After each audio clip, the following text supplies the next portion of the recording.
Hey guys, it's me, Daryl. It's 2023, first video of the new year, and I am bringing an oldie but goodie back as our topic. But before we get into that, let me introduce myself to those of you watching for the first time. My name is Daryl Sweeney. I am a coach who works with people on all things business, life, and leadership. If you want to know more of that, just ask. Happy to have that conversation. So, you all know that I like kicking off the new year by getting us centered, helping you and me figure out what is going to be that thing that is going to be our anchor, our foundation this year. Right? What is going to be that thing that propels us and drives us forward, not only on January 1st and January 10th and January 30th, but also February, March, October, November, and into December?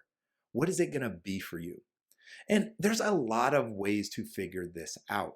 Right? So I've been working with my clients over the last few weeks, and we've been doing a lot of reflecting, and we've dug into some coaching questions. We have done some vision casting. We've looked forward. We've had a lot of conversations about what it is that we want to create this year.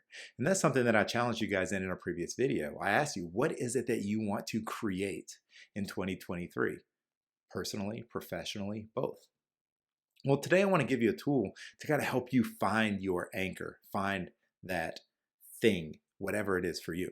So it's a tool that I've shared before. It's a tool that I've used before. It's something I use in my own life and that a lot of my clients use. And it is this concept of one word. Now, if you've watched previous videos, you've seen me do one just like this because I believe in the power of having this one word. So the idea behind the book is simple. The authors know that most New Year's resolutions fail. Right? We say we're going to lose 50 pounds or we're going to make X number of dollars or whatever it is we're going to do. We know that most New Year's resolutions fail. Right? And so often we treat New Year as something, as a time where we can find something to get to. Right? We look ahead, we say, hey, I want to create this goal way out in front of me and I want to run towards that goal. And when it falls short, we end up feeling crappy about ourselves.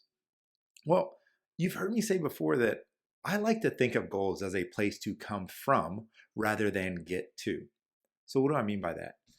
One word gives us the opportunity to find one word, one idea that is going to drive who we're being in the new year, drive how we're showing up, drive the things we're doing. And so my one word for 2023 is commitment. And if you've been paying attention to any of my content that I've been sharing online, you know that I've had a lot of insights around commitment. One of the things that I've seen is that everywhere in my life that my doing, my actions come from a place of commitment, things are consistent and things improve. I get the results, things get better. And as I look back over my life, I can see where so much of how I was showing up was driven by how I was feeling moment to moment. And when my actions are connected to how I'm feeling to moment, of course it makes sense that the results are all over the place, right? So over the last few months, I've been really working to create separation. And instead of my actions, my decision making, my doing coming from this place of feeling, it's been coming from a place of commitment. What am I committed to?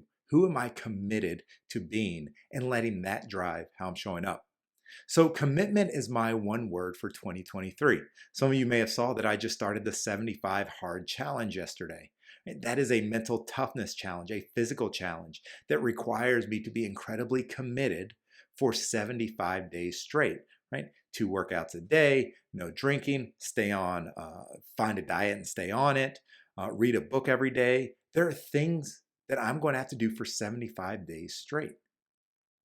That's going to require commitment. So commitment is really the word that I believe will create miracles in my life. I believe it can create miracles in yours too.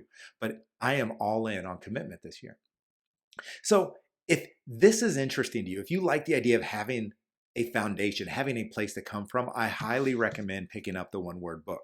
So I've shared that before, but I found something new for you this year, especially those of you out there who are parents. I came across this book this year, right? One Word for Kids. Now, I bought a copy for both of my boys. Samuel's word this year is kindness. He wants to be kind, so his word is kind.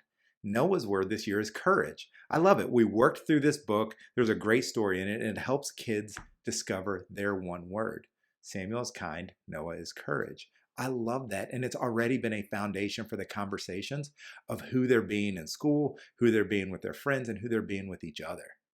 So this not only works for us as adults, but it can work great for our kids too.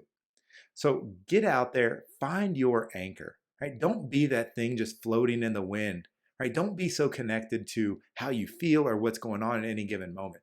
Find your anchors, whether it's through the one word process or something else.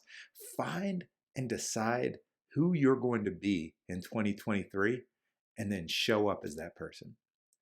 I'll see you guys next week. Talk to you soon.